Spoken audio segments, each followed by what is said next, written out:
வரலாற்று சிறப்பு மிக்க இந்த திருப்பரங்குன்றம் தீபம் குறித்தான வழக்கு முருகனர்களால் வெற்றி அடைந்திருக்கிறது. இந்த வெற்றி நிச்சயமாக மேற்கொண்டும் தொடரும் என்று நம்புகிறோம். இந்த வெற்றிக்காக போராடிய அந்த உள்ளூர் மக்கள் என்ன வெளியூர்காரன் சொன்னாங்க. நான் மதுரைக்காரன் தான், நான் எழுமலைக்காரன். உள்ளூர்காரர் வெளியூர்காரன்லாம் பொய்வாதம் பரப்புனாங்க. வழக்கு தொடுத்தவர் மீதும் வழக்குக்கு நீதி சொன்ன நீதிபதிகள் மீதும் அவதூறு கற்பித்தாருங்க. நாங்க நீதிமன்றத்துடைய உத்தரவை மதித்து சட்டத்தின் பிள்ளையாக எந்த விதமான வார்த்தைகளையும் நாங்கள் பேசவில்லை. இன்று நீதிமன்றம் எங்களுக்கு தீர்ப்பு கொடுத்திருக்கிறது, முருகருக்கு தீர்ப்பு கொடுத்திருக்கிறது. மாண்புமிகு நீதிமன்றத்துடைய உத்தரவுகளை நாங்கள் மதிக்கிறோம்.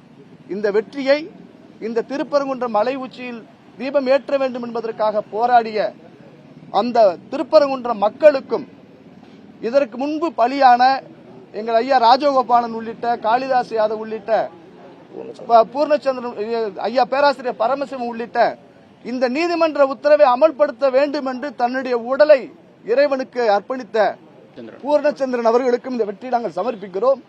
நிச்சயமாக தொடரும். அவதூறு கிளப்பியவர்கள் மனசாட்சிப்படி நடந்துக்கங்க. எல்லாத்தையும் முருகன் பார்த்துக்கிட்டு இருக்கான். முருகன் தராசுக்காரன். அவர் நீதிபதிக்குரிய அந்த தராசோடு உடையவன் தான் திருப்பரங்குன்றம் முருகன். நீங்கள் அவதூறு கற்பித்தவர்கள், எவ்வளவு ஏளன பேச்சு பேசியவர்கள், எங்களை அவமானப்படுத்தினீர்கள். அந்த அவமானங்களை எல்லாம் அடித்து உடைத்து தகர்த்து முருகன் எங்களுக்கு வெகுமானம் தந்திருக்கிறான். எல்லா புகழும் முருகனுக்கு, எல்லா புகழும் முருகனுக்கு, எல்லா புகழும் முருகனுக்கு. தமிழக அரசு அனைத்து மக்களுக்கும் சாதகமாக இருக்க வேண்டிய ஒரு மதசார்பற்ற அரசு. ஆனால் இந்துக்களுக்கு மட்டும் விரோதமாக இருந்தது.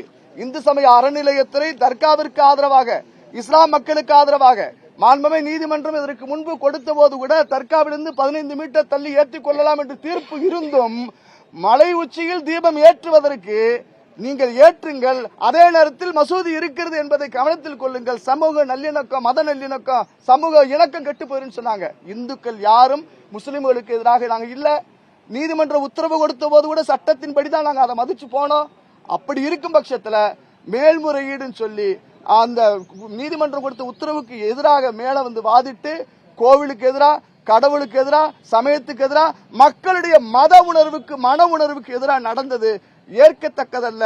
மக்களிடம் ஒரு வெறுப்புணர்ச்சி இந்த அரசாங்கம் சம்பாதித்திருக்கிறது என்பதே உண்மை. 6 படையில முதல் படைக்கு தீர்ப்பு வந்திருக்கு. எல்லா வெற்றி முருகனுக்கு, வெற்றிவேல் முருகனுக்கு, வெற்றிவேல் முருகனுக்கு, வெற்றிவேல் முருகனுக்கு.